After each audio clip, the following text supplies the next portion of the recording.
to the winner by unanimous decision. And new, oh my, welterweight champion of the world, Jeff the Hornet. Ikinagulat ng mundo ng boxing ang isa sa mga pinaka-kontrobersyal na laban na naganap sa kasaysayan ng sport. Nang inanunsyo ang pagkapanalo ng kalaban ng ating pambansang kamao, Manny Pacquiao, lahat ay hindi makapaniwala sa nangyaring desisyon, mga idolo, mga sikat na boksingero, analysts, maging mga celebrities. At ang mismong commentator ng laban ay si Manny Pacquiao ang piniling panalo. You're supposed to get it for winning. And I thought Pacquiao won the fight. If you go by the real rules, the Marcus of Queensberry rules, who lands the cleaner punches?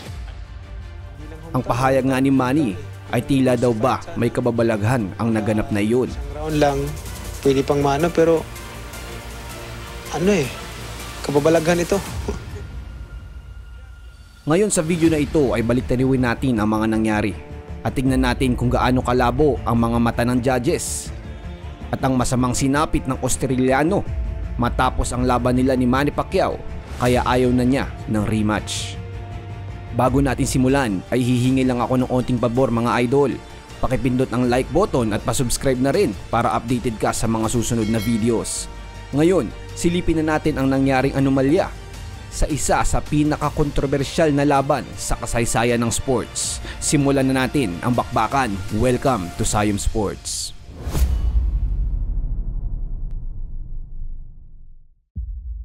July 2, 2017.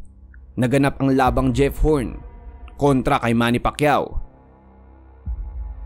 Ginanap ito sa Brisbane, Australia, ang bansang pinagmulan ni Jeff Horn. Sa madaling salita mga idolo, home court ito ng kalaban.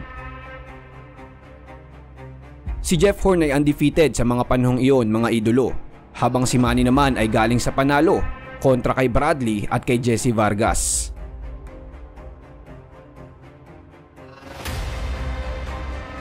Ang laban nila ay umabot ng 12 rounds, ngunit kitang-kita ang kalamangan ng ating pambansang kamao.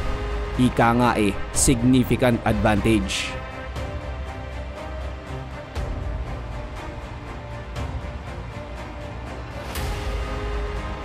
Di naman maitatanggi na maganda ang stamina ng pinakita ng Australiano. Umabot siya ng round 12 na meron pa ring baong lakas. Naisagawa din naman niya ang kanyang game plan. Ngunit, kitang-kita pa rin ang kalamangan ng ating pambansang kamao. Lalo na nga dito sa round 9 mga idolo. Halos itigil na nga ang laban at sabog na ang muka ng Australiano.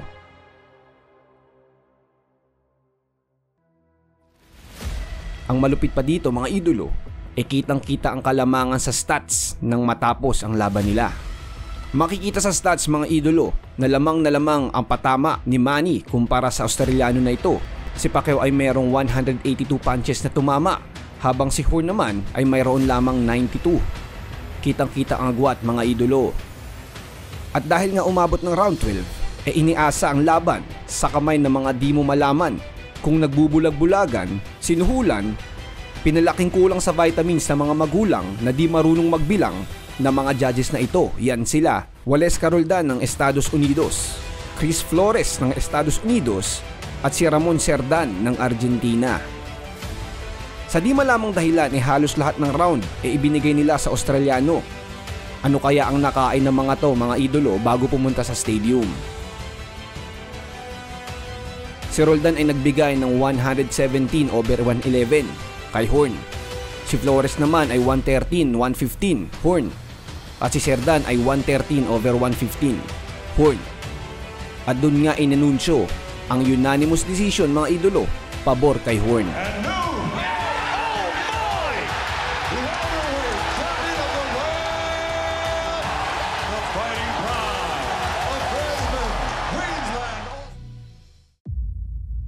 Pagkatapos nga ng kontrobersyal na laban mga idolo, ay marami ang naghantay sa rematch ng dalawang kampyon. At muling sumabak ang dalawa sa boxing ring sa kanilang mga laban.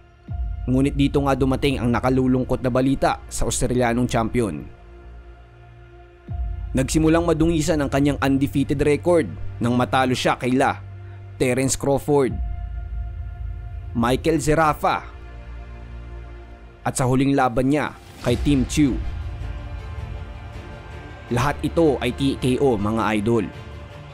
At ang hinihintay nga na rematch ay malabo nang mangyari dahil si Horn ay nag-anunsyo na ng kanyang retirement dahil nakitaan siya ng brain damage na maaari pang lumala kung siya ay magpapatuloy pa. Ayon nga sa balita ay hirap na makaalala si Jeff Horn, marahil ay dahil din sa mga damage na natamo niya sa kanyang mga laban na ikinalungkot ng maraming Australiano. Ayon pa nga dito ay tinanggihan niya ang $1 million na offer sa laban dahil nga sa kanyang iniinda. Ito nga ang nakakalungkot na balita kung bakit hindi na nakapag-rematch ang dalawang champions.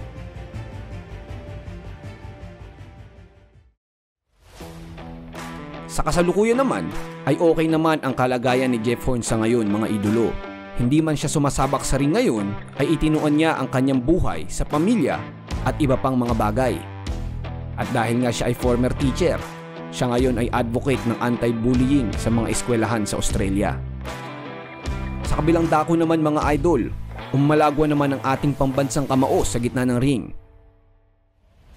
Nagtala siya ng 3 sunod-sunod na panalo kontra kaila Lucas Matisse, Bronner at Keith Thurman, bago ang huli niyang laban nang matalo siya kay Ugas noong 2021.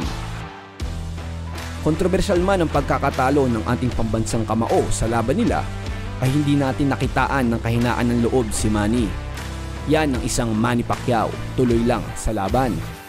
At bilang mga Pinoy, lubos pa din ang suporta at simpatsya natin kay Horn. Hindi man natuloy ang rematch nila, mabuti naman at nasa magandang katayuan ang kalusugan ng Australianong former champion. Hanggang dyan muna ang video natin mga idolo. Baka naman, kung nagustuhan mo ang video ay paki-like at mag-subscribe ka na din kung bago ka sa channel para updated ka sa mga susunod na uploads. Muli, ito ang inyong lingkod, Sayom Sports. Maraming salamat sa pananatili. Hanggang sa muli. Peace out.